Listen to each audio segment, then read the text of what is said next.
सदर जमहूरिया द्रौपदी मुर्मू के शुमाल मशरक़ दौरे का आज तीसरा दिन। सदर असम सरकार और मरकजी सड़क ट्रांसपोर्ट, शाहरा, पेट्रोलियम, कुदरती गैस और रेलवे की वजारतों के मुख्तलिफ प्रोजेक्टों का करेंगी आगाज़। प्रोजेक्टों में जदीद सहूलियात से लैस कई मॉडल शामिल।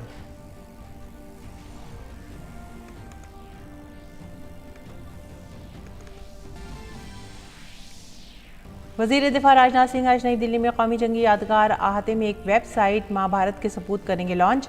वेबसाइट के जरिए शहरी मुसल्लह अफ़वाज जंग अमवात राहत फंड में कर सकेंगे ताउन। शहीद जवानों के अहल खानों को मिलेगी मदद।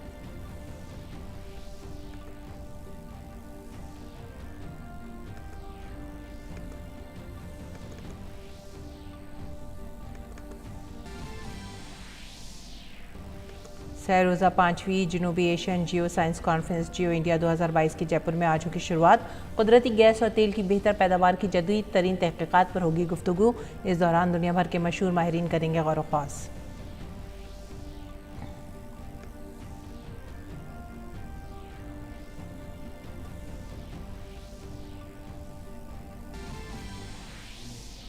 सत्रहवें प्रवासी भारतीय दिवस कॉन्फ्रेंस का इंदौर में किया जाएगा इनेकाद। इजलास से जुड़ी वेबसाइट की शुरुआत के मौके पर वज़ीर ख़ारजा एस जयशंकर ने कहा, बैरून ममालिक में बसे तकरीबन 3.2 करोड़ प्रवासी भारतीय बरादरी के साथ राब्ता बनाना सरकार की रही है अव्वलीन तरजीह।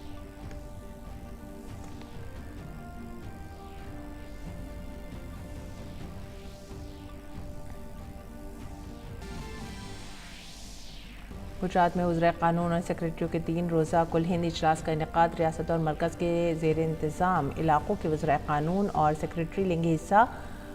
मरकज़ी वज़ीर क़ानून और इंसाफ देंगे कुलीती ख़ुतबा। भारत के क़ानूनी निज़ाम से मुताल्लिक़ मुख्तलिफ़ मौज़ूआत पर होगा गौर व ख़ौस।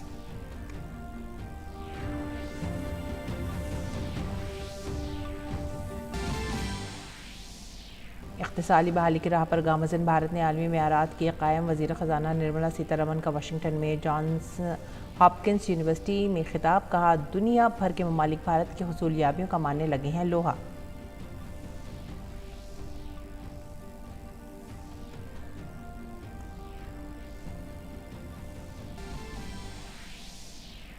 भुवनेश्वर में खेले जा रहे फीफा अंडर 17 ख़वातीन आलमी कप में आज मेज़बान भारत का मुकाबला मराकश से। टूर्नामेंट में पहली जीत दर्ज करने के इरादे से मराकश के खिलाफ उतरेगी टीम इंडिया। और ये थी आज की सुर्खियाँ। अगली सुर्खी जो और इस वक्त हम बात करेंगे ख़बरों की तफसीलात से। सबसे पहले बात करते हैं सदर जमहूरिया द्रौपदी मुर्मू के असम दौरे की। सदर जमहूरिया द्रौपदी मुर्मू शुमाल मशरक़ के दौरे पर हैं। सदर जमहूरिया आज असम में हुकूमत असम और रोड ट्रांसपोर्ट और कौमी शाहरा, पेट्रोलियम और कुदरती गैस और रेलवे की वजारत के मुख्तलिफ प्रोजेक्टों का इफ्तिताह करेंगी और संग बुनियाद रखेंगी। इन प्रोजेक्टों में जदीद सहूलियात से लैस मॉडल आंगनवाड़ी मराकज़, मिशन सौभाग्य का आगाज़। मोइनरवान सल्चर में इंडियन ऑयल कॉरपोरेशन लिमिटेड के rail feed petroleum storage depot के साथ 2 हाईवे प्रोजेक्ट का इफ्तिताह शामिल है। इसके अलावा सदर जमहूरिया असम के चाय बागान वाले इलाकों में 100 मॉडल सेकेंडरी स्कूलों, गुवाहाटी में 2 हाईवे प्रोजेक्टों और जदीद कार्गो कम कोचिंग टर्मिनल का भी संग बुनियाद रखेंगी। सदर जमहूरिया गुवाहाटी से लुमडिंग के लिए नागालैंड के शोखुई और मेघालय के मेंडी पाथर तक ट्रेन को हरी झंडी दिखाकर रवाना करेंगी। आगे बढ़ेंगे अगली खबर की तरफ। वज़ीर दिफा राजनाथ सिंह आज नई दिल्ली में नेशनल वॉर मेमोरियल कॉम्प्लेक्स में मुनक़िदा एक तक़रीब के दौरान armed forces war casualty welfare fund के लिए माँ भारती के सुपुर्द वेबसाइट शुरू करेंगे। AFBCWF एक सह फ़रीक़ी फ़ंड है जिसका इस्तेमाल जंग में शहीद होने वालों के करीबी रिश्तेदारों, उनके ज़ेर किफ़ालत अफराद को फ़ौरी तौर पर एक्स ग्रेशिया रकम की माली इमदाद फराहम करने के लिए किया जाता है। हुकूमत हिंद ने ड्यूटी के दौरान फ़ाल फ़ौजी कार्रवाइयों में शहीद हुए या दिव्यांग फ़ौजियों के लिए बड़ी तादाद में फ़लाही स्कीमें शुरू की हैं। शहरी कॉरपोरेट लीडरों, सनती हस्तियों की जानिब से फ़ौजियों और उनके कुंबों के फलाह बहबूद के लिए ताउन किया जाता है। इस नए काम में भारतीय शहरियों को शराकतदार बनाने के लिए ये वेबसाइट शुरू की जा रही है। अदाकारा अमिताभ बच्चन उसके खैर सगाली सफ़ीर होंगे। इस तकरीब में कॉरपोरेट सरबराहान और कई मशहूर शख्सियात बशमूल चीफ ऑफ डिफेंस स्टाफ, तीनों फ़ौजी सरबराहान, परमवीर चक्र अवार्ड याफ्तागान और वज़ारत दिफा की दीगर अहम अफसरान शिरकत करेंगे। तकरीब में मुख्तलिफ जंगों में सरकर्दा फ़ौजियों के वालिदैन और रिश्तेदारों को भी मदऊ किया गया है। जयपुर में आज से 3 रोज़ा 5वीं जनूबी एशियाई जियो साइंस कॉन्फ्रेंस जियो इंडिया 2022 का आगाज़ हो रहा है। जियो इंडिया 2022 का इनेकाद कुदरती गैस और तेल की बेहतर पैदावार पर ताज़ा तरीन तहक़ीक़ के इश्तराक के लिए किया जा रहा है। पेट्रोलियम और कुदरती गैस और शहरी उमूर के मरकजी वजीर हरदीप सिंह पुरी कॉन्फ्रेंस का इफ्तिताह करेंगे। Association of petroleum geologist APG conference का इनेकाद कर रही है। भारत और अमेरिका, नॉर्वे और यूरोपीय यूनियन समेत दीगर ममालिक के 100 से ज़्यादा माहिरीन मसाइल पर तबादला ख्याल करने और अपने तजुर्बात के इश्तराक के लिए इस कॉन्फ्रेंस में हिस्सा लेंगे। जो इंडिया कॉन्फ्रेंस ने गुज़िश्ता 15 बरसों में एक बैनुल-अक़वामी कॉन्फ्रेंस की हैसियत हासिल कर ली है। कॉन्फ्रेंस में तेज़ी से बदलती दुनिया में तवानाई की मुंतक़ली के तनाज़ुर में तेल और गैस के उतार पर तबादला ख्याल किया जाएगा। हयातियाती ईंधन, डिकार्बोनाइजेशन और बदलती हुई तवानाई की हरकियात को कॉन्फ्रेंस के लिए एक मौजू के तौर पर मुंतखब किया गया है। वज़ीर ख़ारजा डॉक्टर एस जयशंकर और मध्य प्रदेश के वज़ीर आला शिवराज सिंह चौहान ने आने वाली 17वीं प्रवासी भारतीय दिवस कॉन्फ्रेंस से मुतालिक वेबसाइट का आगाज़ किया है। मध्य प्रदेश हुकूमत के ताउन से 17वें प्रवासी भारतीय दिवस कॉन्फ्रेंस का इनेकाद इंदौर में 8 से 10 जनवरी 2023 तक किया जाएगा। वज़ीर आज़म नरेंद्र मोदी प्रवासी भारतीय दिवस कन्वेंशन का इफ्तिताह करेंगे। सदर द्रौपदी मुर्मू कॉन्फ्रेंस के इख्तितामी इजलास की सदारत करेंगी। और इस मौके पर बात करते हुए वज़ीर ख़ारजा ने कहा कि हुकूमत ने बैरून मुल्क मुक़ीम भारतीय बरादरी के साथ राब्ता कायम करने को अवलीन तरजीह दी है और ये 2014 से इस सिमत में उठाए गए इक़दामात से ज़ाहिर होता है। वज़ीर ख़ारजा ने कहा कि दुनिया के ममालिक में तकरीबन 3 करोड़ 20 लाख प्रवासी भारतीय बरादरी के लोग रहते हैं, जिनमें से तकरीबन 1 करोड़ 80 लाख लोग इस मुल्क की शहरियत के लिए जहाँ वो रहते हैं, जबकि 1 करोड़ 40 लाख भारतीय पासपोर्ट होल्डर हैं।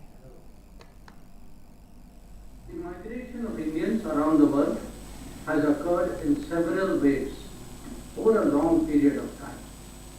History records Indian settlers moving across the Indian Ocean as an accompaniment to commerce. Modern period then saw movement of more than 1.5 million Indians to the Caribbean, to Africa, Southeast Asia and the former French colonies.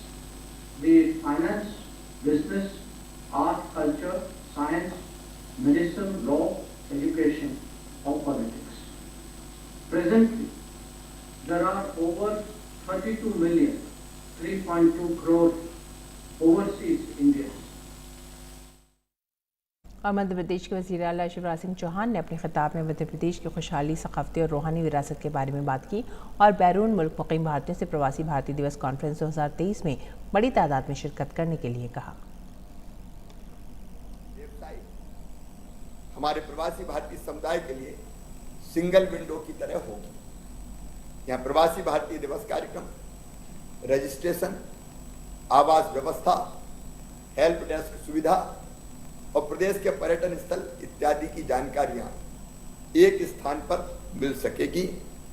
ये अवसर मध्य प्रदेश के लिए निश्चित ही बहुत ऐतिहासिक है।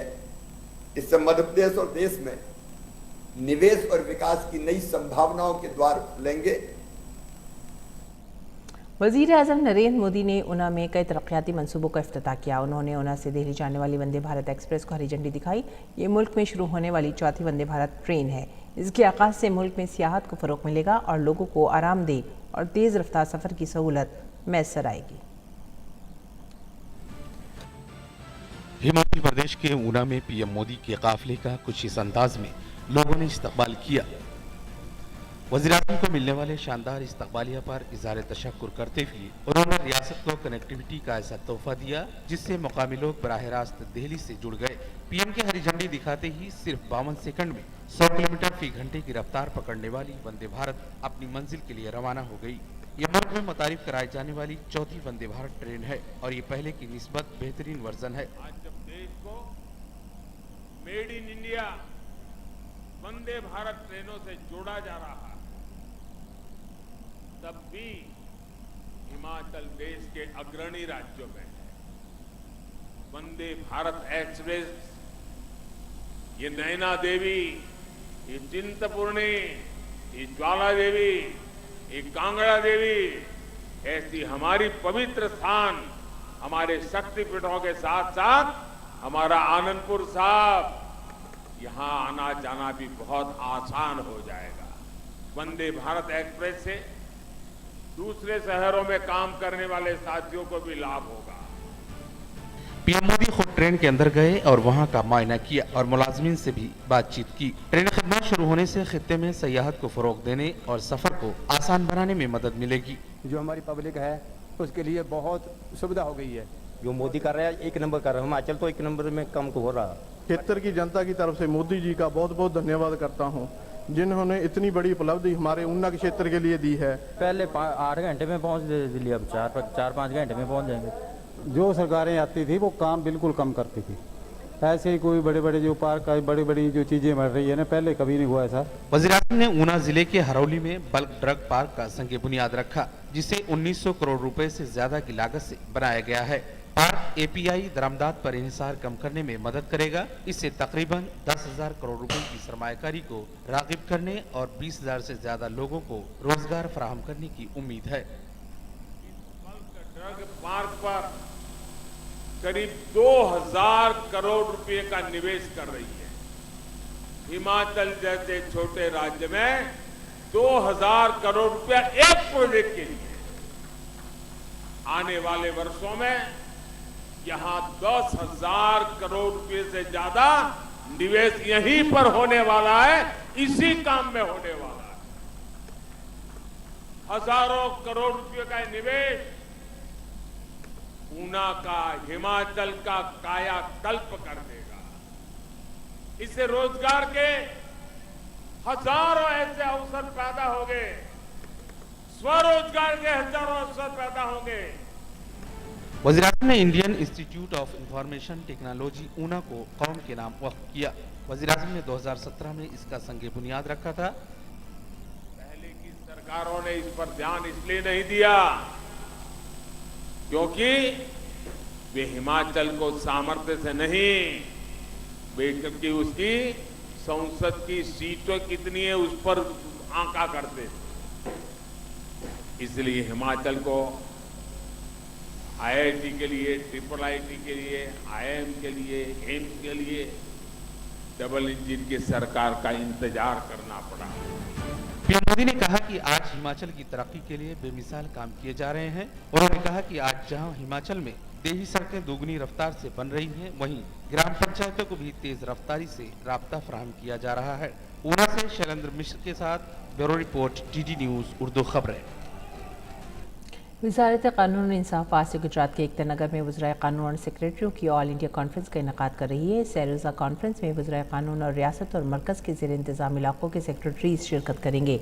मरकज़ी वज़ीर क़ानून और इंसाफ किरण रिजिजू कॉन्फ्रेंस में कुलीदी खुतबा देंगे। वज़ारत क़ानून इंसाफ ने बताया कि कॉन्फ्रेंस में भारत के कानूनी निज़ाम से मुतालिक मुख्तलिफ मौज़ूआत पर तबादला ख्याल किया जाएगा, जिससे पॉलिसी साज़ों को अपने मुस्तक़बिल के लाए अमल की मनसूबाबंदी करने में मदद मिलेगी। वज़ारत ने कहा कि मुख्तलिफ रियासतों और मरकज़ के ज़ेर इंतज़ाम इलाकों को भी अपने बेहतरीन तजुर्बात मुश्तरक करने का मौका मिलेगा। इससे शहरियों, ख़ासतौर पर समाज के महरूम तबक़ात के मफाद में मजमूई कानूनी निज़ाम को अपग्रेड करने और लोगों को यकजा, जामी और पुरजोश न्यू इंडिया के लिए बाइख्तियार बनाने में मदद मिलेगी। मरकज़ी वज़ीर ख़ज़ाना निर्मला सीतारमन ने वाशिंगटन डीसी के जॉन्स हॉपकिंस यूनिवर्सिटी के school of advance international studies में भारत के मुनफरिद डिजिटल पब्लिक गुड्स और इसके कसीर जहती असरात पर ख़िताब किया। उन्होंने कहा कि टेक्नोलॉजी के इस्तेमाल से भारत में गुड गवर्नेंस कायम हो रही है, जिससे तब्दीली आई है। आलमी गैर यकीनी सूरत हाल के तनाजुर में भारत के माशी इम्कानात पर एक सवाल का जवाब देते हुए सीतारमन ने कहा कि भारत अब आलमी मेयारात कायम कर रहा है और दुनिया भर के ममालिक इस कामयाबी के पैमाने को तस्लीम करते हैं। उन्होंने कहा कि टेक्नोलॉजी के इस्तेमाल से भारत में गुड गवर्नेंस कायम हो रही है, जिससे तब्दीली आई है। Good governance in India is being achieved, and I wouldn't say it's already completely achieved, it's being achieved by use of technology, and a certain transformation has happened, which I can say with certain confidence in the last 2 years. The level of acceptance, the level of adaptation by the people is unbelievable. वज़ीर ख़ज़ाना ने कहा कि भारत में गांव तक digital ढांचे की तोसी हो रही है और तमाम खदशात को दरकिनार करते हुए भारत के दही अवाम ने बहुत आसानी से डिजिटल तहज़ीब को अपना लिया है।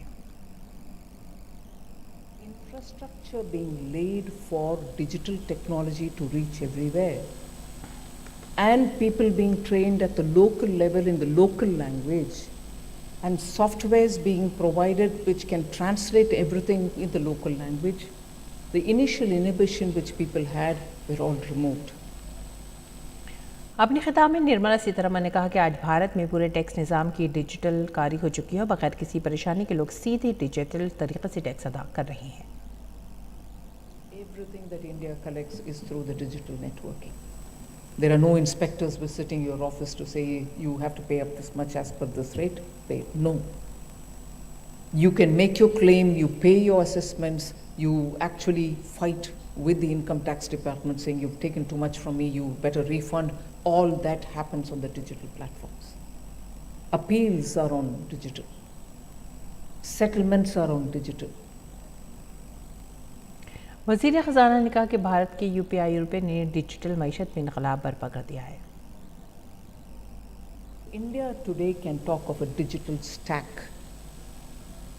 It's not talking of just the payment where UPI, which is today acceptable in Singapore, UAE and many other countries.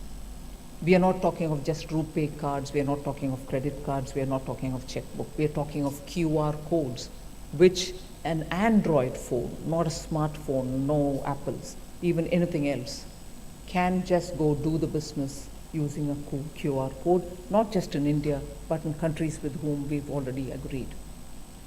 The National Payment Corporation of India has already had agreements signed in France. So the apps that are under this larger umbrella of NPCI are all available there, Beam, any other payment portal, and these are not charged. These are public goods that we have created. Nirmala Sitharaman ने कहा कि भारत में गांव-गांव तक तालीम की रोशनी फैलाने के लिए कौमी चैनल दूरदर्शन के जरिए तकरीबन 200 चैनल शुरू किए गए हैं ताकि मुश्किल वक्त में भी हमारे बच्चे तालीम से महरूम ना रहें। 200 channels have been dedicated through the government's public television channel for schools to have by-class education in their mother tongue.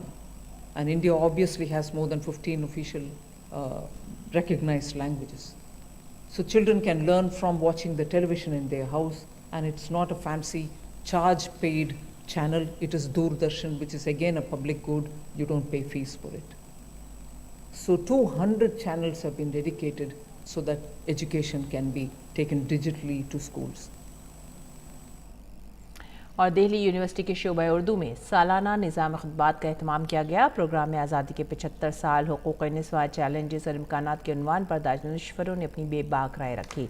Programme में शरीक पद्मश्री मृणाल पांडे ने कुलीती खुतबा पेश किया। प्रोग्राम से खिताब करते हुए उन्होंने सैर हसील गुफ्तगू की। प्रोग्राम की सदारत उर्दू अकादमी दिल्ली के सेक्रेटरी मोहम्मद आबिद अहसन ने की, जबकि निज़ामत की जिम्मेदारी दिल्ली यूनिवर्सिटी के शोबा उर्दू के सदर प्रोफेसर नजमा रहमानी ने निभाई।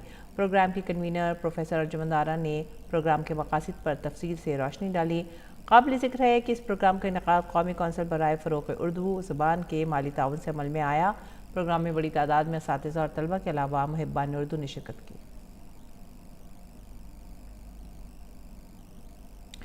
और अब वक्त है बैन अल-अक़वामी ख़बरों का। शुमाली कोरिया अपनी हरकतों से बाज नहीं आ रहा है। शुमाली कोरिया ने एक बार फिर से बैलिस्टिक मिसाइल का तजुर्बा किया है। खबररसा एजेंसी AP ने यह इत्तला जनूबी कोरिया की फ़ौज के हवाले से दी है। जनूबी कोरिया का कहना है कि शुमाली कोरिया ने अपनी मशरक़ी साहिली पट्टी की जानिब एक गैर मुतअय्यना बैलिस्टिक मिसाइल दागा है। जनूबी कोरिया ने कहा कि शुमाली कोरिया ने दोनों ममालिक की मुश्तरका सरहद के करीब लड़ाका तैयारे उड़ाए हैं, जिसके जवाब में उसने भी लड़ाका तैयारे भेजे हैं। आपको बताते चलें कि शुमाली कोरिया मुसलसल मिसाइल तजर्बात करके जज़ीरा नुमा कोरिया में कशीदगी बढ़ा रहा है। शुमाली कोरिया ने जुमेरात को बैलिस्टिक मिसाइल के तजर्बे से कबल तवील फासले तक मार करने वाले क्रूज़ मिसाइल का तजर्बा भी किया। शुमाली कोरिया किम जॉन उनकी निगरानी में मुसलसल फौजी सलाहियतों को बढ़ा रहा है। शुमाली कोरिया की जानिब से माजी में दागे गए मिसाइलों की वजह से जज़ीरा नुमा कोरिया पर कशीदगी में इजाफा हुआ है।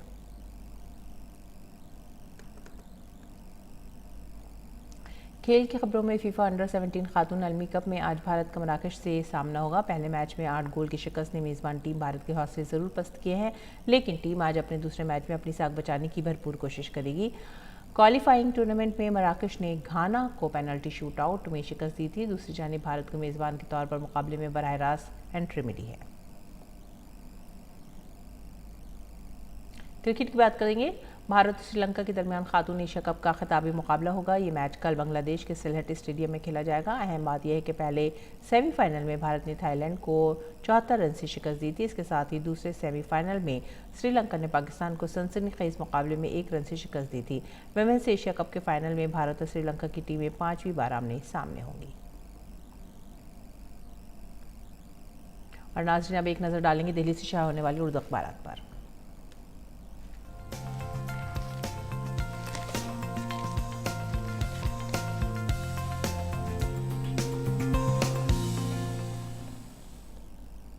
और जो सबसे पहली खबर हमने अखबारात के जायज़े मिली है वो है रोज़नामा राष्ट्रीय सहारा से, और ये हिजाब तनाज़े से मुतालिक है। हिजाब पर जजों में इख्तलाफ राय के बाइस सुप्रीम कोर्ट का फैसला सामने नहीं आ सका है। एक जज ने कर्नाटक हाई कोर्ट के फैसले को बरकरार रखा है, जबकि दूसरे जज ने फैसले को मुस्तरद कर दिया है। अब मामले की समाअत बड़ी बेंच करेगी। और अभी फ़िलहाल इस मामले में काफ़ी इख्तलाफ राय देखा जा रहा है। आगे बढ़ेंगे दूसरे खबर की तरफ। ये भी है रोज़नामा राष्ट्रीय सहारा से ही, और ये सदर है जनरल असम्बली में यूक्रेनी इलाकों पर रूसी कब्ज़े के ख़िलाफ़ मज़म्मती करारदाद मंजूर। 143 ममालिक ने हिमायत और 5 ने की मुखालफत। हिंदुस्तान ने वोटिंग में नहीं लिया हिस्सा। अक़वाम मुत्तहिदा की जनरल असम्बली ने बुध के रोज़ यूक्रेन के 4 इलाकों पर रूस के कब्ज़े की मज़म्मत की करारदाद मंजूर की है। बढ़ते हैं अगली खबर की तरफ, और ये है हिंदुस्तान एक्सप्रेस से, और ये है वज़ीर आज़म नरेंद्र मोदी ने हिमाचल को 3 प्रोजेक्टों की सौगात दी है। जुमेरात को हिमाचल प्रदेश के चंबा में 3 प्रोजेक्टों की सौगात दी गई। उन्होंने चंबा में एक रैली से खिताब करते हुए 800 करोड़ रुपए के 5 बिजली मंसूबों का संगे बुनियाद रखा। हिंदुस्तान एक्सप्रेस की ही एक और ख़बर, और ये है यूपी में कुदरती खेती के लिए खुसूसी बोर्ड की तश्कील की गई है। योगी हुकूमत ने खुसूसी तौर पर यूपी में कुदरती खेती को बढ़ावा देने पर जोर दिया है। आगे बढ़ेंगे हिंदुस्तान एक्सप्रेस की अगली खबर की तरफ, और ये है मुल्क में अदम मसावात के ख़ात्मे के लिए कोशा तोमर। ज़राअत के वज़ीर नरेंद्र सिंह तोमर ने कहा है कि हुकूमत गाँव के गरीब किसानों को आगे बढ़ाने और उनकी ज़िंदगी को बेहतर बनाने के लिए लगातार काम कर रही है। और आज बिजली के वुज़रा की कॉन्फ्रेंस उदयपुर में हो रही है। इसको भी सुर्खी बनाया है हिंदुस्तान एक्सप्रेस ने। रियासती और मरकज़ के ज़ेर इंतज़ाम इलाकों के बिजली और नई और काबिल तजदीद तवानाई के वुज़रा की 2 रोज़ा कॉन्फ्रेंस में इस पर बहस और मुबाहिसा किया जाएगा, गौर ख़ौस किया जाएगा कि बिजली की अफादियत की कारकर्दगी किस तरह से बढ़ाई जाए। आगे बढ़ते हैं इनकलाब की तरफ। इनकलाब की जो सुर्खी है वो है मोहन भागवत यूपी के दौरे पर, प्रयागराज में डेरा। बीजेपी के लिए माहौल साजगार करने के लिए ये दौरा किया गया है। अगली सुर्खी इनकलाब से ही, और यह है लड़कियों को हिजाब उतारने पर मजबूर करना, उनके वक़ार पर हमला। जस्टिस सुधांशु धुलिया का हिजाब पर पाबंदी हटाने का हुक्म, जबकि ये मामला चीफ जस्टिस के पास पहुंचा है और 3 रुकनी बेंच अब तश्कील दिए जाने का इम्कान है। तो ये थे आज के उर्दू अखबारात, और आइए अब जानेंगे मुल्क भर के मौसम का मिजाज। मौसम के मिजाज पर नज़र डालेंगे।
खबरनामे के आखिर में सुर्खियां एक बार फिर से। सदर जमहूरिया द्रौपदी मुर्मू के शुमाल मशरक़ दौरे का आज तीसरा दिन। सदर असम सरकार और मरकजी सड़क ट्रांसपोर्ट, शाहराह, पेट्रोलियम, कुदरती गैस और रेलवे की वजारतों के मुख्तलिफ प्रोजेक्टों का करेंगे आगाज़। प्रोजेक्टों में जदीद सहूलियात से लैस कई मॉडल शामिल।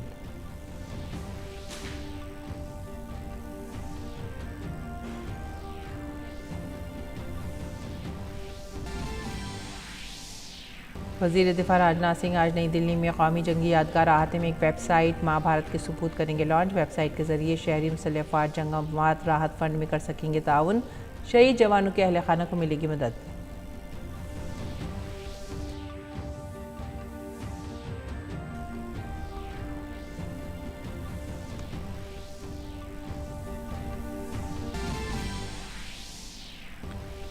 सह रोज़ा 5वीं जनूबी एशियन जियो साइंस कॉन्फ्रेंस जियो इंडिया 2022 की जयपुर में आज होगी शुरुआत। कुदरती गैस और तेल की बेहतर पैदावार की जदीद तरीन तहक़ीक़ात पर होगी गुफ्तगू। इस दौरान दुनिया भर के मशहूर माहिरीन करेंगे गौर ख़ास।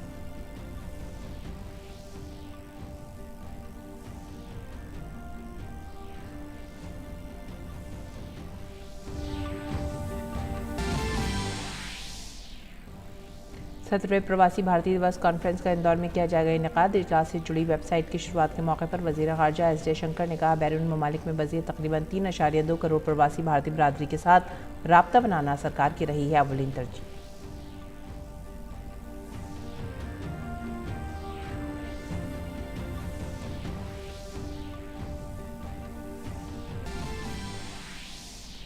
गुजरात में वज़ीर क़ानून और सेक्रेटरियों के 3 रोज़ा कुल हिंद इजलास का इनेकाद। रियासत और मरकज़ के ज़ेर इंतज़ाम इलाक़ों के वज़ीर क़ानून और सेक्रेटरी लेंगे हिस्सा। मरकज़ी वज़ीर क़ानून इंसाफ देंगे कुलीती खुतबा। भारत के कानूनी निज़ाम से मुतालिक मुख्तलिफ मौज़ूआत पर होगा गौर ख़ास।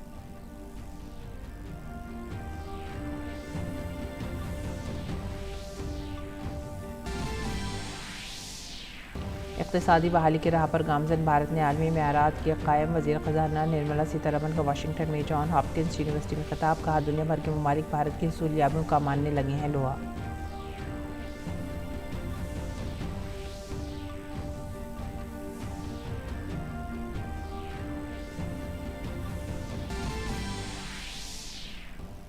अमेरिका के शुमाली कैरोलिना में चली गोलीबारी में एक पुलिस एहलकार समेत 5 लोगों की मौत। पुलिस ने मुश्तबा को हिरासत में लिया।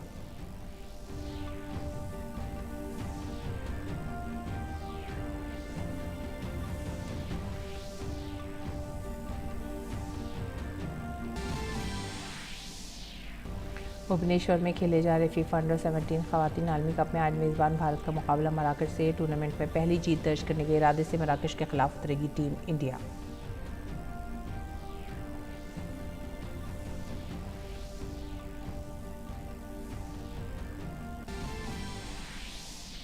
भारत और श्रीलंका के दरमियान कल होगा एशिया कप ख़वातीन क्रिकेट का खिताबी मुकाबला। श्रीलंका ने दिलचस्प मुकाबले में पाकिस्तान को 1 रन से शिकस्त देकर फाइनल में बनाई अपनी जगह।